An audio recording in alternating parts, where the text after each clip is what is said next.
बंदऊँ तुलसी के चरण, जिन्ह कीन्यऊ जग काज। कलि समुद्र डूबत लख्यो, प्रगट्यऊ सप्त जहाज। नीलाम्बुज श्यामल कोमलांगम, सीता समारौ पितुवाम भागम। पाणौ महासायक चारु चापम, नमामि रामं रघुवंशनाथं। नमामि रामं रघुवंशनाथं। लोकाभिरामं रणरङ्गधीरं, राजीवनेत्रं रघुवंशनाथं। कारुण्यरूपं करुणाकरन्तं, श्रीरामचन्द्रं शरणं प्रपद्ये। श्रीरामचन्द्रं शरणं प्रपद्ये। राम नाम के साबुन से, राम नाम के साबुन से, जो मन का मैल छुड़ाएगा। राम नाम के साबुन से, जो मन का मैल छुड़ाएगा। निर्मल मन के दर्पण में वह राम का दर्शन पाएगा। राम नाम के साबुन से, जो मन का मैल छुड़ाएगा। निर्मल मन के दर्पण में वो राम का दर्शन पाएगा। राम नाम के साबुन से, जो मन का मैल छुड़ाएगा। निर्मल मन के दर्पण में वो राम का दर्शन पाएगा। राम नाम के साबुन से, नर शरीर अनमोल प्राणी, प्रभु कृपा से पाया है। नर शरीर अनमोल प्यारे, प्रभु की कृपा से पाया है। झूठे जग प्रपंच में पढ़कर, क्यों प्रभु को बिसराया है। नर शरीर अनमोल प्यारे, प्रभु की कृपा से पाया है। झूठे जग प्रपंच में पढ़कर, क्यों प्रभु को बिसराया है। समय हाथ से निकल गया जो, समय हाथ से निकल गया जो, सिर धुन धुन पछताएगा।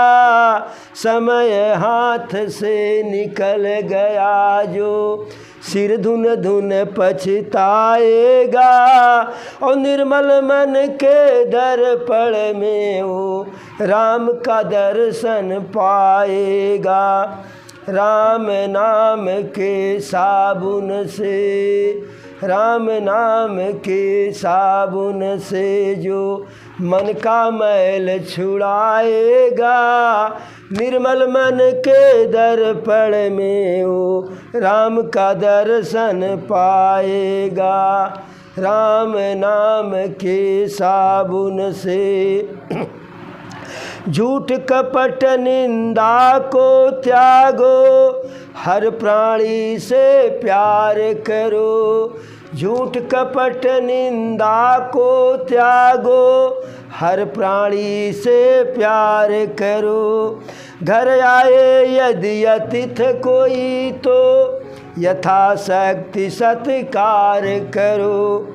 झूठ कपट निंदा को त्यागो, हर प्राणी से प्यार करो। घर आए यदि अतिथि कोई, तो यथाशक्ति सत्कार करो। पता नहीं किस रूप में आकर, पता नहीं किस रूप में आकर नारायण मिल जाएगा।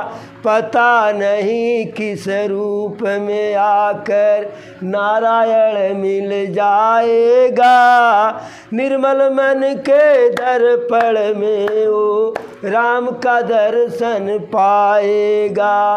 राम नाम के साबुन से जो मन का मैल छुड़ाएगा। निर्मल मन के दर्पण में वो राम का दर्शन पाएगा। राम नाम के साबुन से साधन तेरा कच्चा है, जब तक प्रभु पर विश्वास नहीं। साधन तेरा कच्चा है, जब तक प्रभु पर विश्वास नहीं। मंजिल कर पाना है क्या, मंजिल कर पाना है क्या, जब दीपक में प्रकाश नहीं। साधन तेरा कच्चा है, जब तक प्रभु पर विश्वास नहीं। मंजिल तय कर पाना क्या, जब तक दीपक में प्रकाश नहीं। मंजिल तय कर पाना क्या, जब तक दीपक में प्रकाश नहीं। निश्चय है तो भवसागर से, निश्चय है तो भव सागर से बेड़ा पार हो जाएगा। निश्चय है तो भव सागर से बेड़ा पार हो जाएगा। और निर्मल मन के दर्पण में राम का दर्शन पाएगा। राम नाम के साबुन से, राम नाम के साबुन से जो मन का मैल छुड़ाएगा।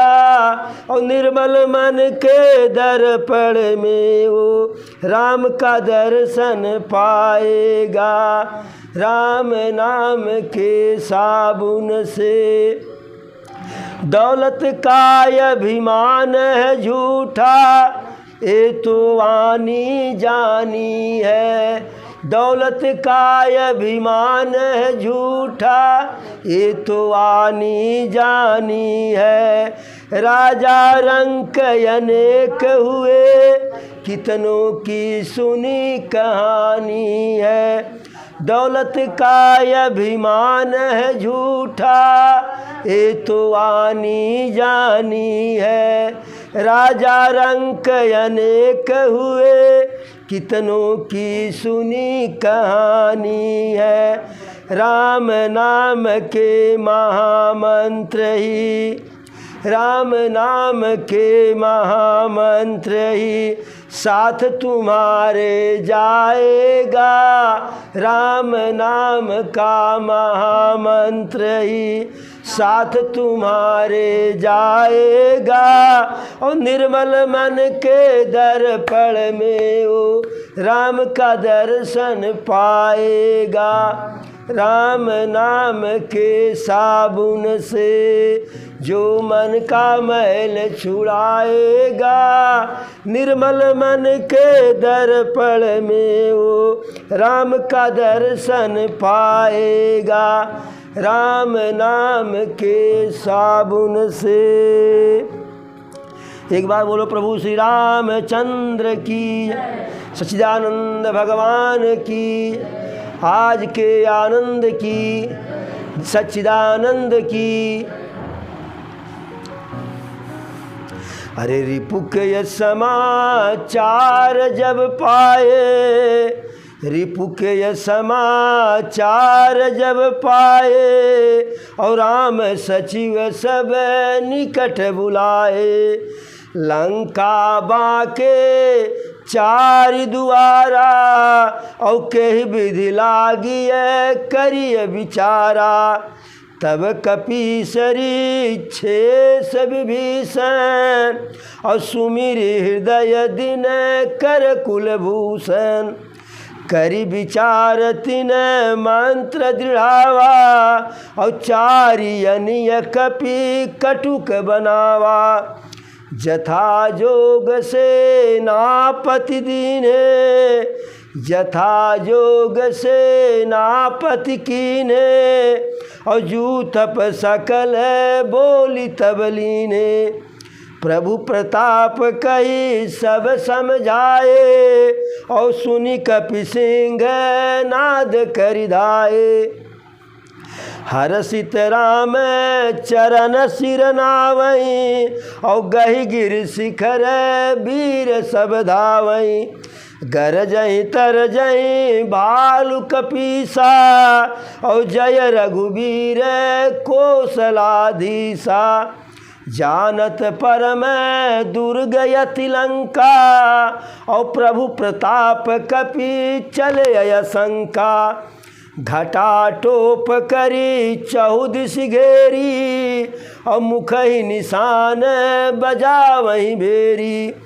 जयति राम जय लक्ष्मण जयति राम जय लक्ष्मण जय कपीश सुग्रीव। गरजहि सिंहनाद कपि भालु महाबल सिंह।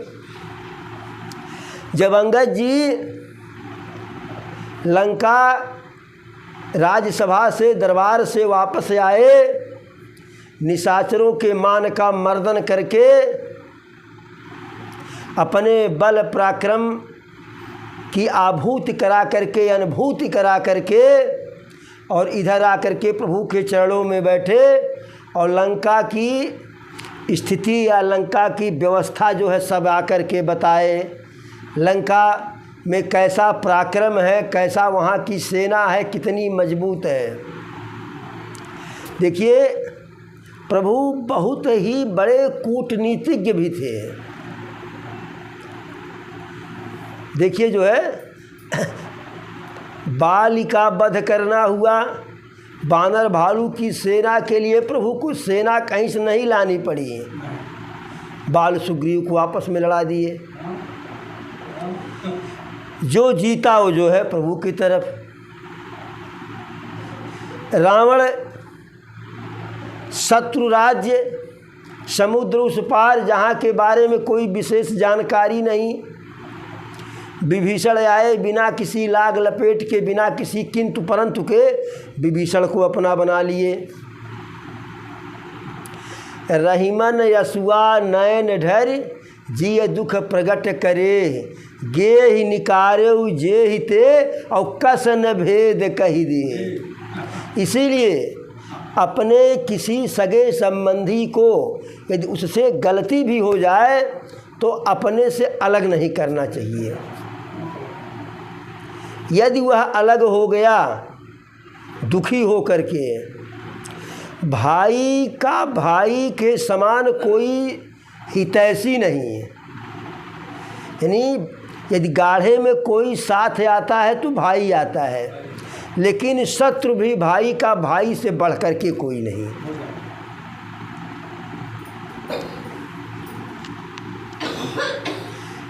प्रभु के भाई लक्ष्मण जी बिल्कुल जो है कदम से कदम मिला करके पीछे पीछे चल रहे हैं। तो भाई से भाई का हितैषी वाला उदाहरण हो गया। बाल सुग्रीव और रावण विभीषण जो है शत्रुता वाला उदाहरण हो गया। तो विभीषण को अपने में मिला करके लंका की गुप्त सूचना प्रभु एकत्रित कर लिए। हनुमान जी जब गए थे लंका में तो कुछ विशेष जानकारी लेकर के नहीं आ पाए, लेकिन अंगद जी जब गए जो है तो लंका की व्यूह रचना, अंदर क्या चल रहा है, शत्रु कितना उत्साहित है, कितना पराभूत है, कितना सशंकित है, सारी सूचना। क्योंकि हनुमान जी तो लंका जला करके चले आए, उसके बाद क्या हुआ किसी को नहीं पता। तो लंका जला करके हनुमान जी चले आए तो उसका प्रभाव क्या पड़ा, यह जानकारी जुटाने के लिए अंगद जी को भेजा गया था। यद्यपि प्रभु कहे थे कि खुद बहुत विद्वान हो, बहुत चालाक हो, क्या ज़्यादा कहूँ, जा कर के वही कहना, अरे काजू हमारे और तासुहित होई और रिपुसन करहु बत कहिए सोई। यानी मेरा काम हो जाए, मेरा काम से मतलब मेरी जानकी मुझको मिल जाए। क्योंकि प्रभु कहे हा गुन खान जानकी सीता, अपनी वाली जब गायब हुई तो हा गुन खान जानकी सीता। और जब नारद जी पत्नी के लिए दर दर ठोकर खा रहे थे तब क्या कहे, काम क्रोध मोहादि मद काम क्रोध लोभादि मद सकल मोह कर धार और तामे अति दारुण दुख दे माया रूपी नारी।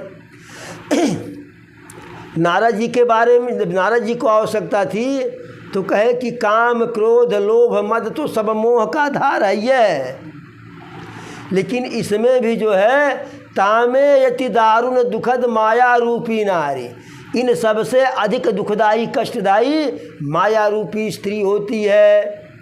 तो नारद जी के दाई माया रूपी स्त्री दुखदाई थी, और जब अपनी बारी आई तो हा गुन खान जानकी सीता, कि हे मेरे जानकी मेरी सीता गुणों की खान हो।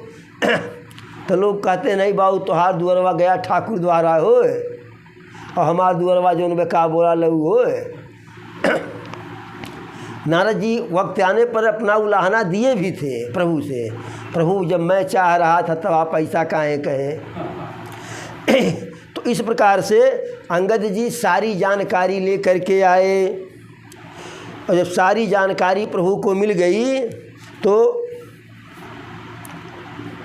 जामवंत जी, सुग्रीव जी, विभीषण जी या जो भी प्रमुख प्रमुख सेनापति थे सबको बुलाए।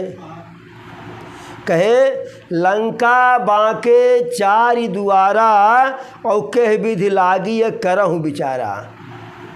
आप लोग सलाह दीजिए, जो लंका का किला है उसमें एक नहीं 4 मजबूत अजेय फाटक है, दुर्ग है, 4 जो है मेन दरवाज़ा है। एक होता तो एक से हल जाते जीतते जीतते, 4 है, अगर एक से हलेंगे तो बाकी 3 से शत्रु पीछे से हमला कर देगा। कैसे आक्रमण किया जाए उचित विचार, उचित जो है सलाह दीजिए। तब जामवंत जी, सुग्रीव जी और विभीषण जी प्रभु का अपने हृदय में प्रभु को स्मरण करके कहे कि जब 4 दरवाज़ा है, 4 मेन फाटक है, तो हमें अपनी सेना को 4 भाग में बांटना है। ऐसा न हो कि कोई फाटक छूट जाए तो वहाँ से शत्रु निकल करके पीछे से हमला कर दे। देखिए आगे से कोई हमला करेगा, कितना भी सबल हो सक्षम हो तो आप उसका प्रतिकार कर सकते हैं, लेकिन पीछे से हमला करने वाला कमज़ोर व्यक्ति भी पीछे से आकर के 4 लाठी मार के चले क्या करेंगे, होता है ऐसे। तो सुग्रीव, जामवंत जी और विभीषण कहे प्रभु अपनी सेना को हमें 4 भाग में बांटना है, 4 यूथ बनाना है, और चारों सेना के जो है एक एक मुख्य सेनापति नियुक्त कर देना है। तो एक में सेनापति हो गए सुग्रीव महाराज, एक में हो गए जामवंत जी, और एक में जो है हो गए सेनापति विभीषण जी, और एक के सेनापति हो गए जो है अंगद और हनुमान जी। और प्रभु पूरी सेना के सबसे बड़का वाला सेनापति, और 4 टुकड़ी बनी, और उस टुकड़ी में भी छोटी छोटी टुकड़ी बनी। पदों में 18 यूथप बंदर, यानी 18 पदम तो सेना के यूथ थे, यानी छोटी छोटी 18 पदम टुकड़ियाँ थीं, और एक टुकड़ी में 100 सैनिक रहे हों तो कितनी बड़ी संख्या हो गई। तो अब इतनी बड़ी संख्या को 4 भाग में बांट करके एक सेनापति कंट्रोल नहीं कर सकता है। जैसे राष्ट्रपति अगर चाहे कि पूरे गांव का हाल चाल मैं ले लूँ, कैसे ले पाएंगे? तो सिस्टम है।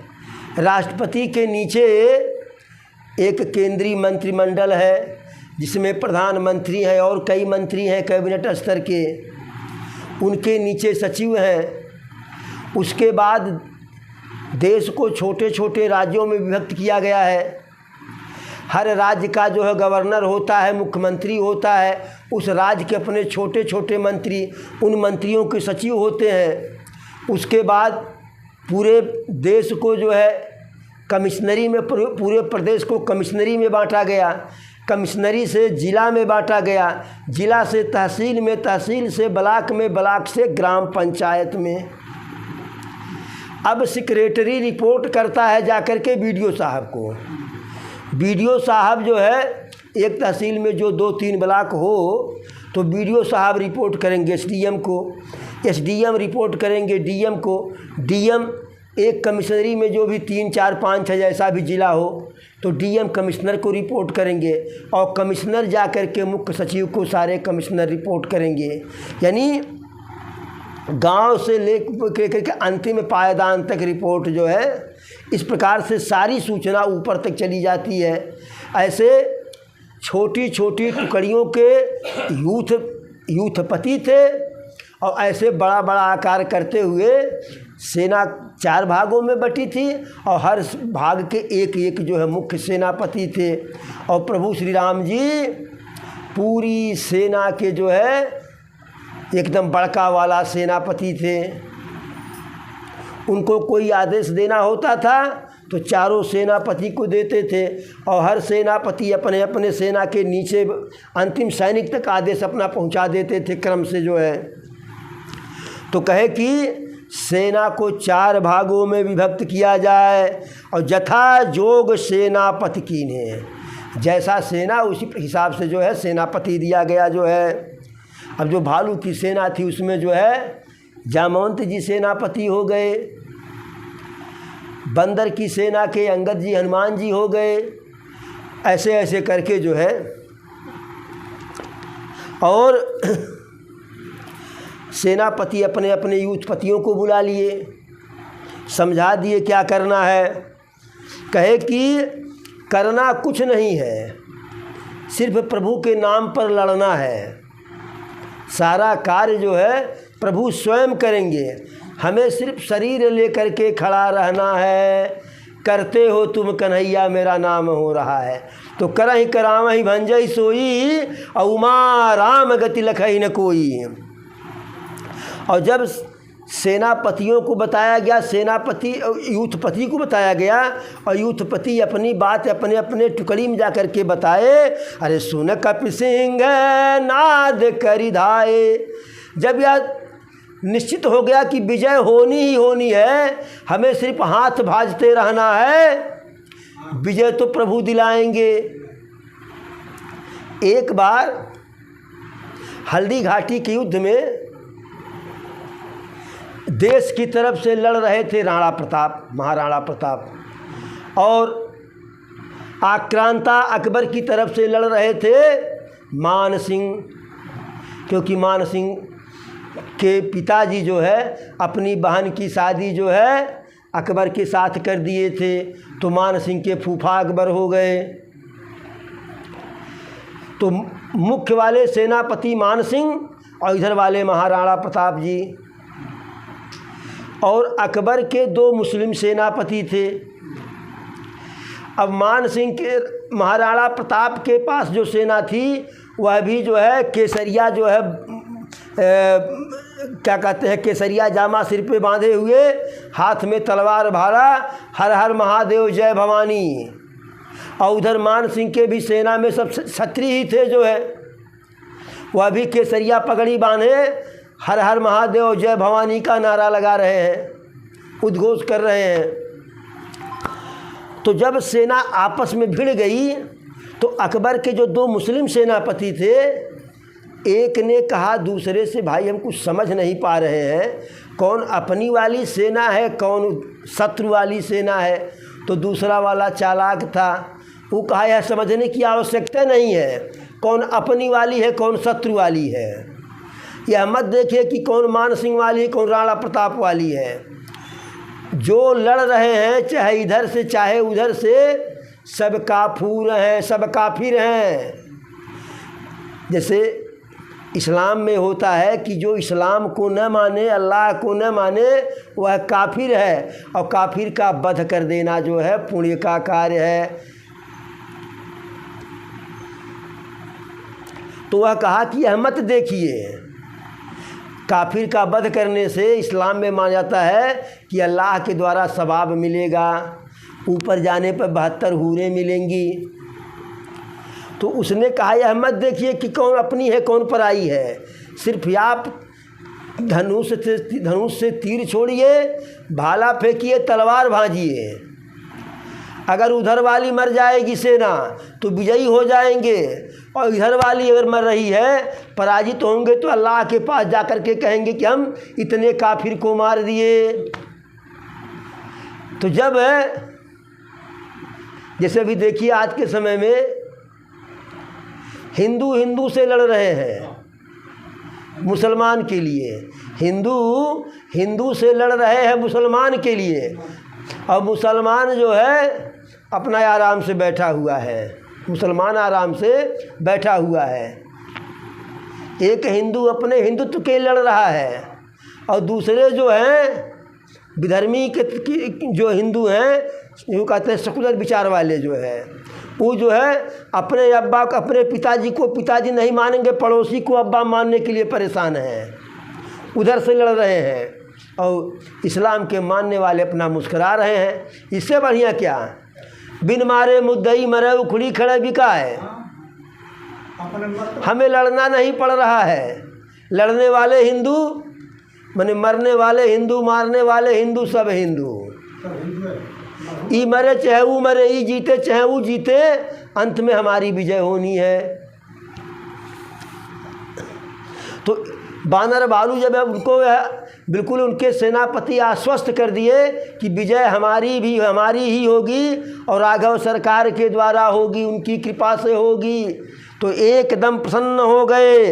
अरे सुनि कपि सिंह नाद करिधाए, ऐसा सुन करके शेर की तरह से दहाड़ करके दौड़े जो है, प्रसन्न होकर के प्रभु श्री राम के चरणों में प्रणाम किए, और हाथ में पहाड़ और वृक्ष लेकर के जो है दौड़ पड़े। सबके सब गरज रहे हैं, कूद रहे हैं, तरक रहे हैं, और प्रभु श्री राम जी की दुहाई दे रहे हैं, जयकारा लगा रहे हैं, प्रभु श्री रामचंद्र की जय, लक्ष्मण भैया की जय। इस प्रकार से यद्यपि जान रहे हैं कि लंका का दुर्ग जो है अजेय दुर्ग है, अजेय किला है, लेकिन प्रभु प्रताप कपि चले असंका, प्रभु के प्रताप से बिना किसी भय के बानर भालू आगे बढ़े जो है। अरे घटा टोप करी चहु दिशि घेरी, और मुख ही निशान बजा वही भेरी। चारों ओर से जैसे बादल घेर लेता है आसमान को, उसी प्रकार से बादल की तरह से लंका को चारों तरफ से घेर लिए, और युद्ध वाला रणभेरी वाला बाजा नहीं था, तो दंतवे से कटकटा करके जो है युद्ध का बाजा बजा ले रहे हैं। अरे जयति राम जय लक्ष्मण जय कपीश सुग्रीव, गरजहि सिंहनाद कपि भालू महाबलवीर। लक्ष्मण जी का जयकारा लगा रहे हैं, प्रभु श्री राम का जयकारा लगा रहे हैं, महाराज सुग्रीव का जयकारा लगा रहे हैं बानर भालू, और जोर से गर्ज रहे हैं सिंह की तरह से अत्यंत महाबलशाली बानर भालू। लंका में बड़े जोर से कोलाहल हुआ, बड़े जोर से शोर हुआ। अहंकारी दशानन जब सुना जो है तो अपने निशाचरों को बुला करके कहा, अरे देखूँ बंदर केरी ढिठाई, अरे बंदरों की जो है धृष्टता तो देखिए, जरा सा भी नहीं डर रहे हैं। आ गए जो है सब काल के गाल में जाने वाले हैं, काल के बसीभूत हैं, काल से प्रेरित हैं बांदर भालू। और इधर हमारे निशाचर जो है क्षुधावंत सब निश्चर मेरे राक्षस सब भूखे हैं। ऐसा कह करके बड़े जोर से हंसा रावण और कहा कि लगता है कि विधाता हमारी राक्षसी सेना को घर बैठे आहार दे दिया।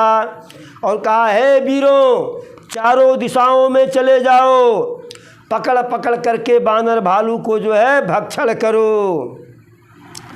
उमा रावण ही अस अभिमाना, जिम टिड्ढी खग सूत उताना।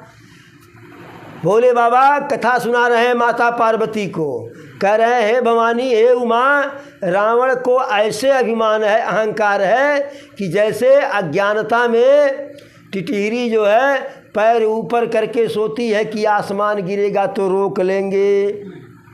अब निशाचर चले आदेश लेकर के, हाथ में नाना प्रकार के अस्त्र शस्त्र, भाला तलवार मुगदर तोमर लेकर के, क्या कहते हैं बाकी सड़सी गड़ासी लेकर के जो है। और चूँकि लंका ऊपर है तो ऊपर से जो है त्रिशूल शूल भाला और पहाड़ जो है गिरा रहे हैं निशाचर। अरे जिमी अरुणोपल निकर निहारी, और धावै सठ खग मांसहारी। चोंच भंग दुख तिन्हि न सूझा, और जिमि धाय मनु जादय भूजा। जैसे मूर्ख मांसाहारी पक्षी जो है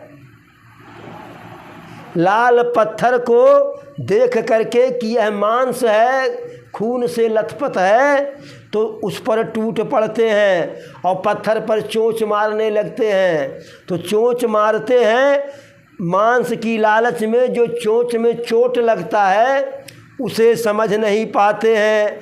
इसी प्रकार जो है निशाचर नहीं समझ पा रहे हैं कि किनका हम भक्षण करने जा रहे हैं बानर भालू का भक्षण करने के लिए। हमारा ही गोविंदाय नमः हो जाएगा ऐसा उनको ज्ञान नहीं है। अब सब चढ़ गए ऊपर जो है कगूरे पर, राजमहल के दुर्ग के कगूरे पर, और वहीं से जो है ऊपर से गिरा रहे हैं और बाजा बजा रहे हैं सब जो है।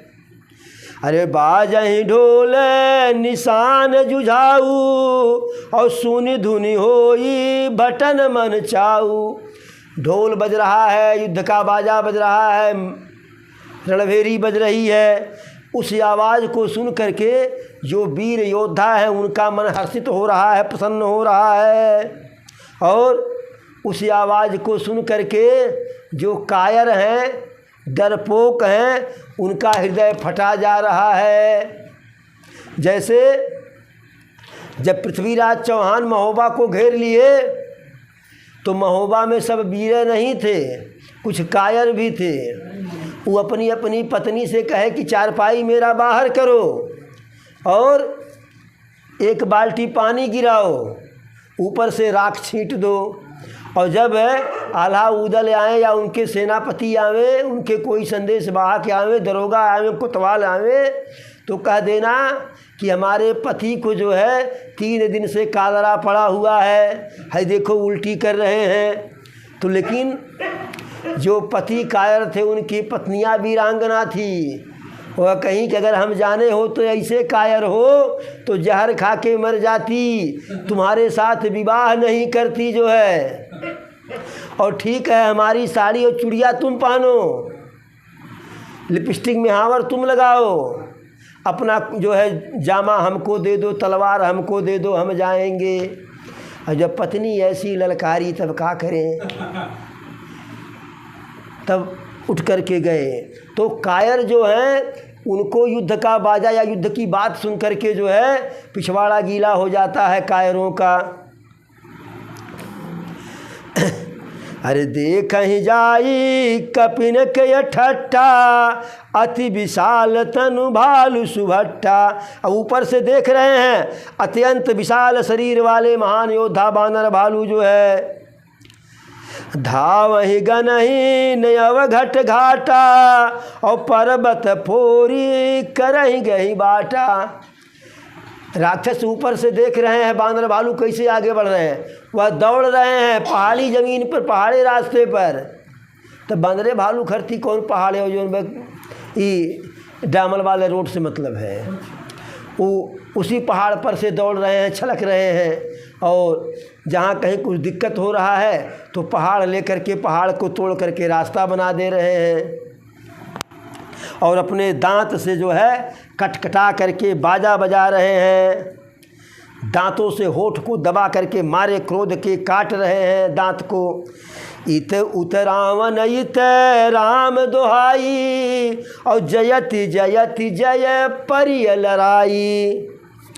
इधर से राम जी का जयकारा हो रहा है, प्रभु श्री रामचंद्र की जय। और उधर से निशाचरी सेना हर हर महादेव, लंकेश रावण की जय, कुंभकर्ण की जय, मेघनाथ की जय। और ऐसे करते करते जो है लड़ाई शुरू हो गई। निशाचर ऊपर से जो है पत्थर बरसा रहे हैं, और बानर भालू की सेना वही पत्थर को पकड़ करके लोक करके देके मार दे रही है। धरि कुधर खंड प्रचंड मरकट, भालू गढ़ पर डारही, झपटही चरण गही पटकी मही, भज चलत बहुत पचारही। अति तरल तरुण प्रताप तरपही, तमकी गढ़ चढ़ी चढ़ी गए, कपि भालू चढ़ी मंदर निजहत, राम जसु गावत भये। बानर भालू वही पहाड़ ऊपर फेंक दे रहे हैं और झपट्टा मार करके किले पर चढ़ जा रहे हैं, और राक्षसों के बड़े बड़े बालों को पकड़ करके नोच रहे हैं, झपिला रहे हैं, और ले करके वहीं ऊपर से महल ऊपर से क्या कहते हैं दुर्ग के ऊपर से ले करके कूद जा रहे हैं नीचे। जो है ऊपर जो है बानर भालू और नीचे राक्षस, तो जो नीचे रहेगा उसी को तो चोट लगेगा, जो नीचे रहेगा उसी को चोट लगेगा। और वहाँ जा कर के जो है प्रभु का जयकारा लगा रहे, प्रभु का यशगान कर रहे हैं। इस प्रकार से लड़ाई शुरू हो गई। आज की कथा को यहीं विराम दिया जाए, फिर कल आगे की कथा जो है। बोलो प्रभु श्री रामचंद्र की।